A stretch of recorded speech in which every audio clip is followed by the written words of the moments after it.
thank you.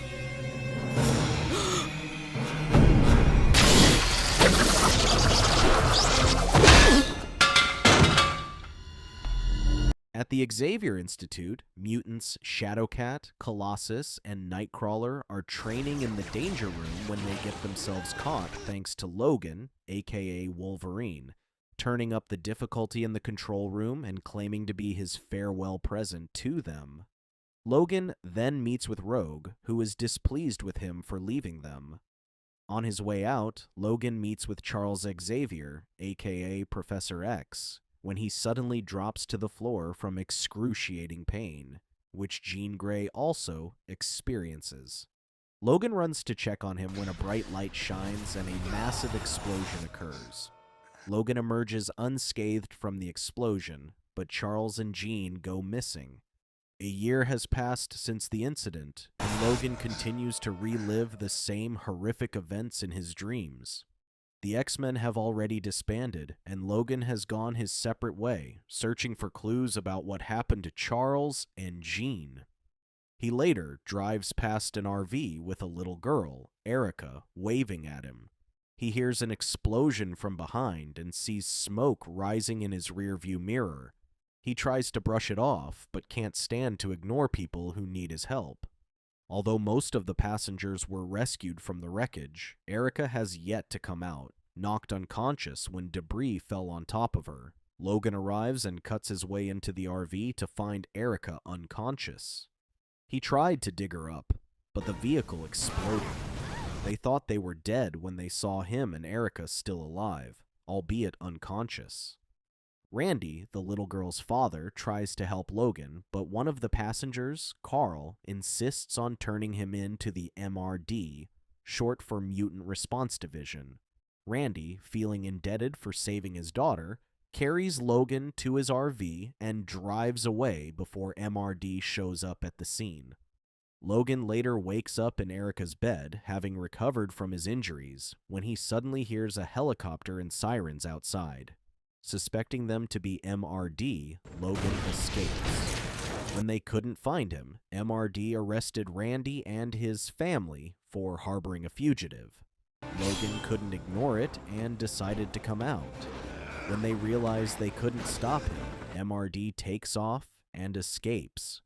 Logan returns to the Xavier Institute and passes through its ruined hallways to find Beast hard at work in his lab.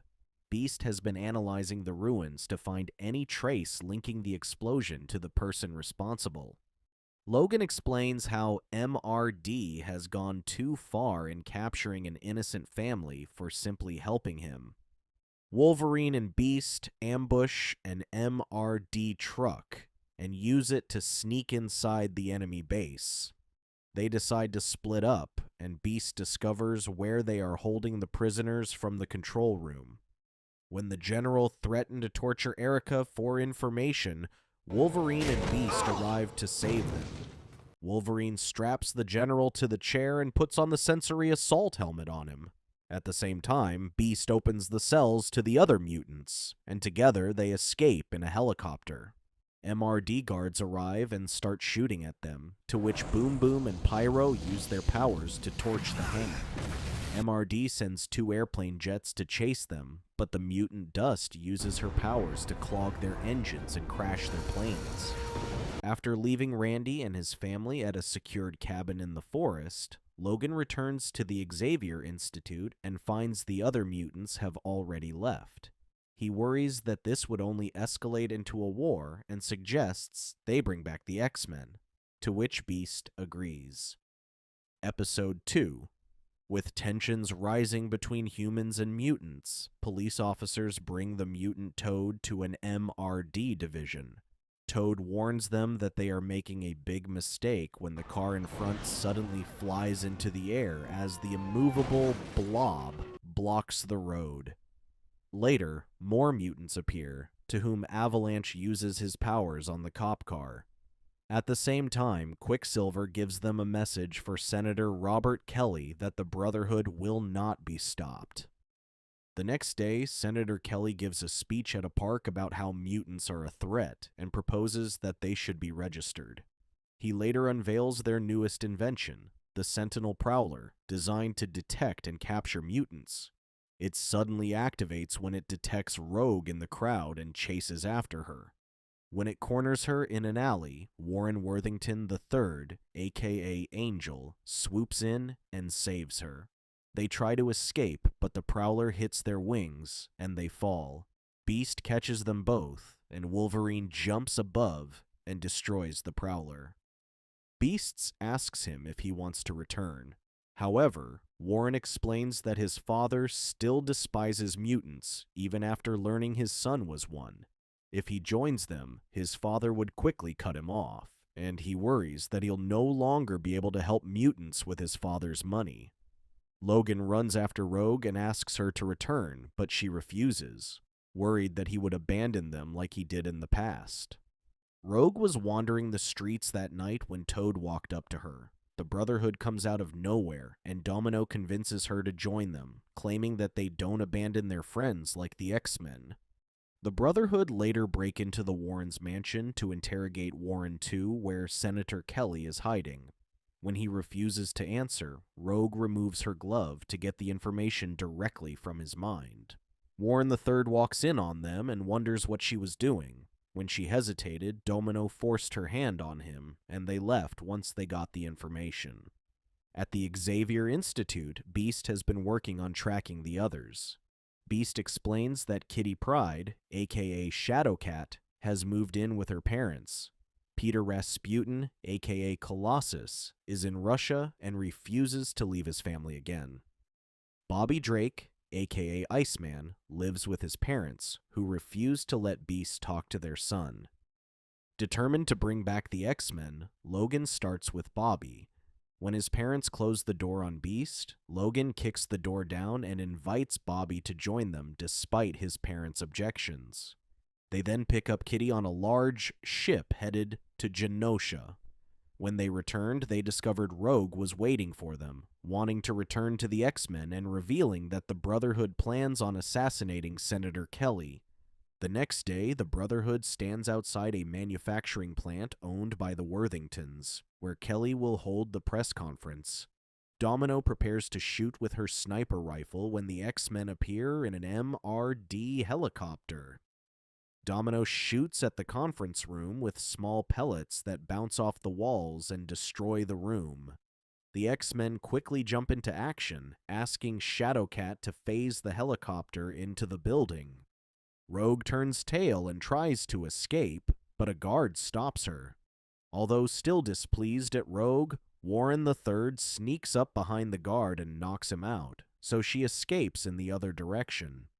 Wolverine realizes that the Brotherhood was never at the scene and that the X-Men were being set up, so he quickly led the others to escape. When Warren drives to help them, Wolverine refuses to leave without Rogue. Still, Warren explains that he has already seen her escape. Back at the lab, the X-Men watch the news where Kelly announces that the president has agreed to push through with the Mutant Registration Act due to the earlier incident. Wolverine starts questioning himself, but Warren reminds him that the professor would have done the same. Rogue walks in on the Brotherhood's hideout, to which the others congratulate her that night. Quicksilver welcomes her to the Brotherhood, having proven her loyalty to them over the X-Men. Episode 3. Warren uses his father's money to renovate the institute to which his father thinks was a regular prep school. They talked about how Rogue had joined the Brotherhood when they found Emma Frost at the door. Emma explains how she wants to join the X-Men, but Logan refuses, having already known her from the past. She claims she can help them find Charles Xavier, being the only telepath who can operate Cerebro. Although hesitant, Logan accepts and introduces her to the team. He explains that Emma used to run the Massachusetts Academy, similar to what they do at the Xavier Institute for Gifted Youngsters, until it abruptly shut down. Logan asks Forge to focus on repairing Cerebro so Emma can use it to find the professor. She tells them that the professor is in Genosha, which is shocking. Beast suggests contacting Magneto first, but Wolverine quickly assumes he was responsible for the explosion. Wolverine even went to find Scott at a rundown hotel and asked for his help, now that they had found where the professor is. The X-Men arrive at Genosha and split up to cover more ground. Wolverine quickly finds him, but Magneto sees through his attacks and immobilizes him. Cyclops walks in and attacks Magneto, but he also gets pinned to the wall. Iceman sneaks up on Magneto with an ice boomerang that slices his helmet in two. Emma quickly uses her powers now that he's vulnerable without the helmet. Magneto uses Wolverine to knock Beast and Emma, and pins them all to the wall. Although his attacks don't work on Shadowcat, Magneto gives her a piece of metal to hold onto and drops the floor underneath her. Wolverine pleads, claiming they just wanted the professor back. Magneto leads them to the room where Charles is held. He explains how they just found him like this at the coast a week ago. Beast asks him if they can take him back, to which Magneto agrees, claiming the professor belongs with his children. Back at the mansion, they put Charles in a dome when they suddenly heard strange voices. Beast and Wolverine recognize it to be Charles. Charles shows them a horrific vision of the future, what it would be like in 20 years, with large humanoid robots hunting mutants. In the future, Charles stands up as giant humanoid robots are headed his way. He runs out of the mansion, moving past tombstones of the X-Men with their names engraved into them. Episode 4. Logan checks on Charles, who the professor suddenly pulled into the astral plane to talk. Charles tells him that Africa will be destroyed by something terrible happening in Logan's time. When asked what it was, Charles reveals that Storm did it. Logan refuses to believe him, claiming that she wouldn't harm her home. But Charles is confident and explains that she would do it at the cost of her own life. Suddenly, their conversation got cut short when Charles sensed Emma nearby. Logan is furious at Emma for sneaking around and decides to kick her out. Beast claims he can't find any abnormalities in Africa, meaning whatever was said to occur hasn't happened yet. Logan realizes they'd need a telepath to find Storm using Cerebro, so he looks for Emma.